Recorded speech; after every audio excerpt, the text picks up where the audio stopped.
வணக்கம். ஆகாஷவாணி மாநில செய்திகள் வாசிப்பவர் பானுமதி ஸ்ரீனிவாசன். தலைப்புச் செய்திகள். வலுவான பொருளாதார வளர்ச்சியால் நாட்டில் புதிய வேலை வாய்ப்புகள் உருவாக்கப்பட்டுள்ளதாக பிரதமர் திரு நரேந்திர மோடி தெரிவித்துள்ளார். பத்திரிகை சுதந்திரத்தை பாதுகாப்பதில் அரசு உறுதியுடன் உள்ளதாக மத்திய தகவல் ஒலிபரப்புத்துறை இணையமைச்சர் டாக்டர் எல் முருகன் கூறியுள்ளார். தமிழ்நாட்டில் வாக்காளர் பட்டியல் திருத்த முகாம் இன்றும் நாளையும் நடைபெறுகிறது. வளிமண்டல கீழடுக்கு சுழற்சி காரணமாக விழுப்புரம், கடலூர், மயிலாடுதுறை உள்ளிட்ட 11 மாவட்டங்களில் இன்று கனமழைக்கு வாய்ப்புள்ளதாக சென்னை வானிலை ஆய்வு மையம் தெரிவித்துள்ளது. ஆசிய சாம்பியன் கோப்பை மகளிர் ஹாக்கி போட்டியில் இந்தியா இன்று சீனாவை எதிர்கொள்கிறது. இனி விரிவான செய்திகள். மக்களுக்காக மக்களின் வளர்ச்சி என்ற தாரக மந்திரத்துடன் மத்திய அரசு செயல்படுவதாக பிரதமர் திரு நரேந்திர மோடி தெரிவித்துள்ளார். புதுதில்லியில் ஹிந்துஸ்தான் டைம்ஸ் பத்திரிகையின் தலைமைத்துவ உச்சி மாநாட்டில் இன்று உரையாற்றிய அவர், சர்வதேச அளவில் நெருக்கடியான சூழ்நிலைகளுக்கு இந்தியா மிகச்சிறந்த தீர்வு காண்பதாக பெருமிதம் தெரிவித்தார். கோவிட் தொற்றை திறம்பட கையாண்டதில் உலக நாடுகளுக்கு இந்தியா முன் உதாரணமாக விளங்கியதை பிரதமர் சுட்டிக்காட்டினார். பல்வேறு நாடுகளில் அரசியல் ஸ்திரத்தன்மையற்ற சூழ்நிலையில் இந்தியாவில் 3வது முறையாக பிஜேபி தலைமையிலான ஆட்சி அமைந்துள்ளது தமது அரசின் மீதான மக்களின் நம்பிக்கையை பறைசாற்றுவதாக குறிப்பிட்டார். கடந்த 2014ஆம் ஆண்டு 16 லட்சம் கோடியாக இருந்த மத்திய பட்ஜெட் தற்போது 48 லட்சம் கோடி ரூபாயாக அதிகரித்துள்ளதை பிரதமர் சுட்டிக்காட்டினார்.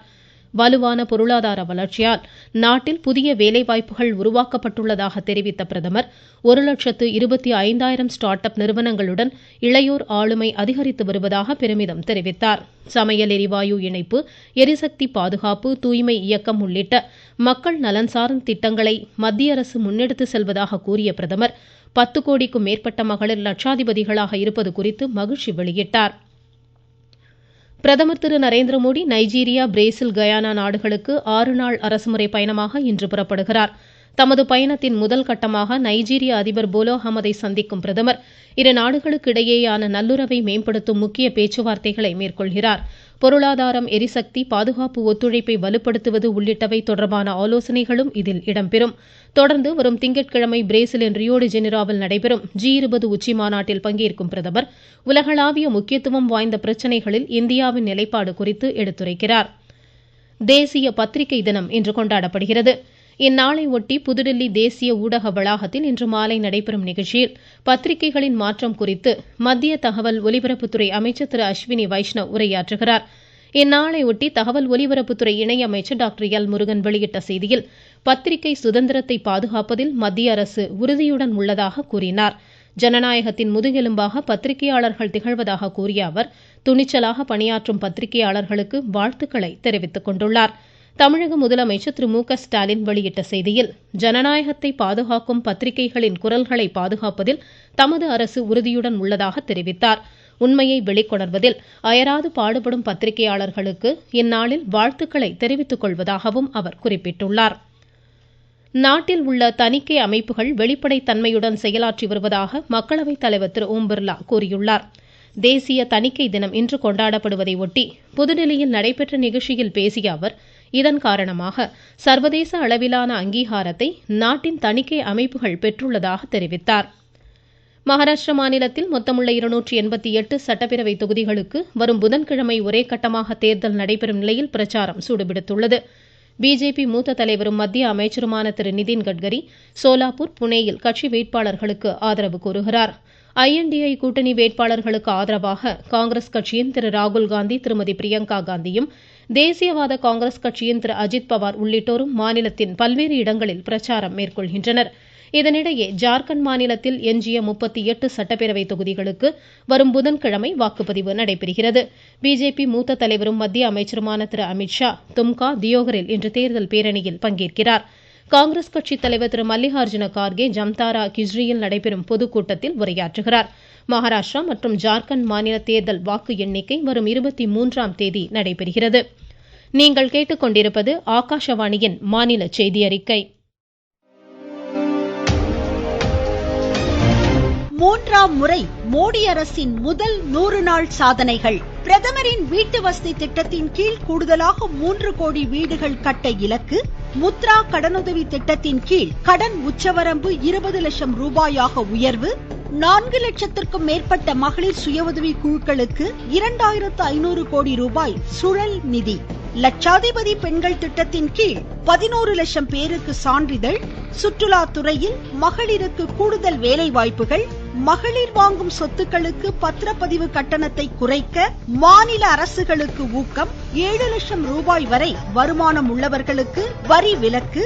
வளர்ச்சியடைந்த இந்தியாவிற்கான பயணத்தில் மோடி அரசு, தொடரும் மக்கள் நலத்திட்டங்கள். தமிழ்நாட்டில் வாக்காளர் பட்டியல் சிறப்பு சுருக்கமுறை திருத்த முகாம் இன்றும் நாளையும் அனைத்து வாக்குச்சாவடி மையங்களிலும் நடைபெறுகிறது. காலை 9:30 மணிக்கு தொடங்கிய இம்முகாம் மாலை 5:30 மணி வரை நடைபெற உள்ளது. வரும் ஜனவரி 1ஆம் தேதியை தகுதி நாளாக கொண்டு நடைபெறும் இம்முகாம்களில் புதிய வாக்காளர்கள் தங்களது பெயரை பதிவு செய்து கொள்ளலாம். மேலும் வாக்காளர் அடையாள அட்டையுடன் ஆதார் எண்ணை இணைத்தல், பெயர் நீக்கம், முகவரி மாற்றம் உள்ளிட்டவற்றிற்கும் இதில் விண்ணப்பிக்கலாம்.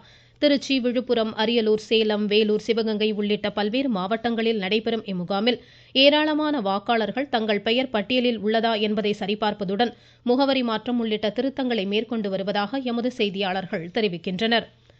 தமிழகத்தில் கால்நடை பராமரிப்பு துறையின் கீழ் ஒருங்கிணைந்த சுகாதார திட்டம் அறிமுகப்படுத்தப்பட்டுள்ளதாக துணை முதலமைச்சர் திரு உதயநிதி ஸ்டாலின் தெரிவித்துள்ளார். செங்கல்பட்டு மாவட்டம் மாமல்லபுரத்தில் பாரா ஒலிம்பிக்கில் வெள்ளிப்பதக்கம் வென்ற பேட்மிண்டன் வீராங்கனை செல்வி துளசிமதிக்கு நடைபெற்ற பாராட்டு விழாவில் இன்று இதனை தெரிவித்த அவர், 1 கோடி ரூபாய் மதிப்பில் 5 லட்சம் தெருவிலங்குகளுக்கு ராபிஸ் தடுப்பூசி போடப்படும் என்றார். திருச்சி மாவட்டத்தில் ஊட்டச்சத்தை உறுதி செய் திட்டத்தின் கீழ் குறைபாடுடைய குழந்தைகள் மற்றும் பாலூட்டும் தாய்மார்களுக்கு ஊட்டச்சத்து பெட்டகங்களை மாநில நகராட்சி நிர்வாகத்துறை அமைச்சர் திரு KN நேரு இன்று வழங்கினார். தமிழகத்தில் கூட்டுறவுத்துறை சார்பில் பல்வேறு நலத்திட்டங்கள் செயல்படுத்தப்பட்டு வருவதாக மாநில கைத்தறி துணிநூல் துறை அமைச்சர் திரு காந்தி தெரிவித்துள்ளார்.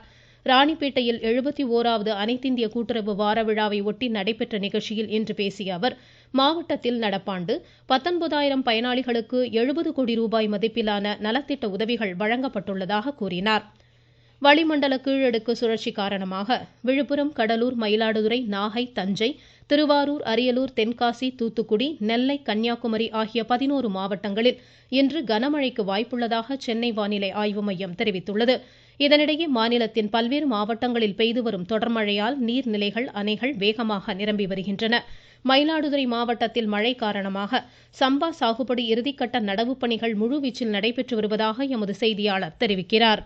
மயிலாடுதுறை மாவட்டம் மயிலாடுதுறை, சீர்காழி, வைத்தீஸ்வரன் கோவில், சட்டநாதபுரம், கொள்ளிடம், திருமுல்லைவாசல், திருவெண்காடு, பூம்புகார் உள்ளிட்ட பல்வேறு பகுதிகளில் கடந்த 2 நாட்களாக விட்டுவிட்டு மிதமான மழை பெய்து வருகிறது. இன்று காலை முதலே சாரல் மழையாக பெய்து வரும் நிலையில் சீர்காழி அடுத்த புங்கனூர் பகுதியில் சம்பா சாகுபடி இறுதிக்கட்ட நடவு பணிகள் நடைபெற்று வருகிறது. நடவு பணியில் ஈடுபடும் பெண்கள் மற்றும் விவசாய பணிகளில் ஈடுபடும் ஆண்கள் மழையில் நனைந்தபடியே நடவு பணியில் தீவிரம் காட்டி வருகின்றனர். மயிலாடுதுறையிலிருந்து மணிகண்டன் குருமூர்த்தி. மேற்கு தொடர்ச்சி மலைப்பகுதியில் தொடர் கனமழை காரணமாக மணிமுத்தாறு அணையில் வெள்ளப்பெருக்கு ஏற்பட்டுள்ளது. இதனிடையே கனமழை மற்றும் இயற்கை காரணங்களால் நாகை இலங்கை பயணியர் கப்பல் சேவை தற்காலிகமாக நிறுத்தப்பட்டுள்ளது. இதுகுறித்து எமது செய்தியாளர்.